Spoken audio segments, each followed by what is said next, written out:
Hey, House of Prayer Church, this is Peter here. Welcome to Ask a Pastor. Today's question, a really good one. How can I glorify God through social media? And I kind of personalized this question for myself and started thinking of ways that I could glorify God through my social media accounts, whether that's Facebook, Instagram, whatever you like to use nowadays. Twitter is a thing. And so for me, this question was really simple because I just kind of go down a list for myself when I'm posting things, when I'm responding to people. So this isn't just when I'm posting something myself. This is when I'm sharing articles on matters that are important to me. This is when I'm responding to something someone else has said. How can I be best glorifying God in that way through my life as a Christian so that even on social media, He is glorified? And so I found this really great article through Lifeway online, and we'll have the link on the screen for you. And this is 3 ways to harness social media to the glory of God. And I love kind of what he says. He goes down this line with scripture and he talks about, number 1, is this true or false? Is what I am saying to this person going to be a true fact? And if it is it going to be hurtful? Because that also means that I need to tamper that with the reason why behind it's true. So if it is false, no, I don't want to say it. I don't want to be speaking lies. But if it is true and it is going to be kind of a tension point, then I want to say it out of love and I want to say it with meaning behind that. The second one he has in there, and does it build up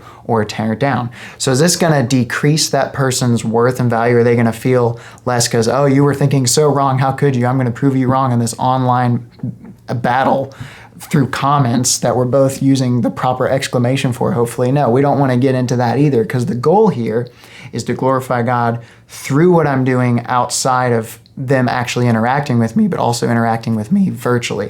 So is it a true thing that I'm saying? Am I using it to build up or tear down? And the third one he says is, does it amplify or diminish Christ's gospel? There's a verse he uses in this, and I think that's his best point, but in Matthew 12, verse 36, he says, "But I tell you that every careless word that people speak, they shall give an accounting for it on the day of judgment." So the goal here is not, am I going to destroy someone with this or anything? Because if that is your motivation, then no, it's not going to be true. It's not going to be uplifting.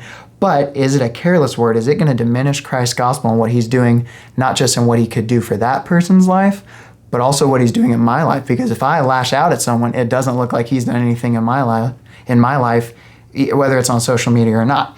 And so I kind of took all these different points he came up with. Is it true or is it false? Does it build up or tear down? And does it amplify or diminish Christ's gospel? And I asked myself these questions. Here they are. Who is my audience? Who am I talking to? If I am specifically talking to someone, or if I am posting about voting, I know that's a very topical one and is highly used and posted about within our church, then I need to know that if my audience is this group of people and I post about this type of topic, I could be offending someone. So I don't want my goal, though, in that to be to offend someone. So what's my goal? So who's my audience? What is my goal? Will this cause them to see Jesus in any way? If it's a bad way, then no, I'm not going to glorify God by posting it, so I'm not going to post it.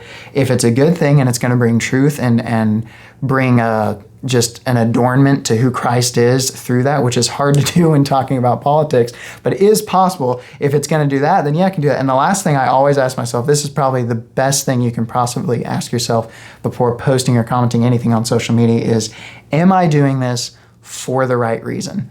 Because you can volunteer for things even in the church, but you can be volunteering to be seen, to be heard, and not doing it for the Lord. And if you are doing these things, if you're trying to explain to someone why you don't agree with abortion, for example, and you're doing it via comment, that's not really showing them that you care about them. That's showing them that you like your opinion more than them. The best thing to do in all those situations is to just reach out to them personally, whether it's in a message or a phone call, and then to go down this list again. Am I going to uplift Christ through these things I'm about to say to them and how I'm going to post about this? Is this article that I'm tagging and I'm posting on here, hey, check this out, and telling everyone to look at, is this glorifying God? So that's why it's also important to look at all the things you're posting as well and not just say the first thing that comes to your mind.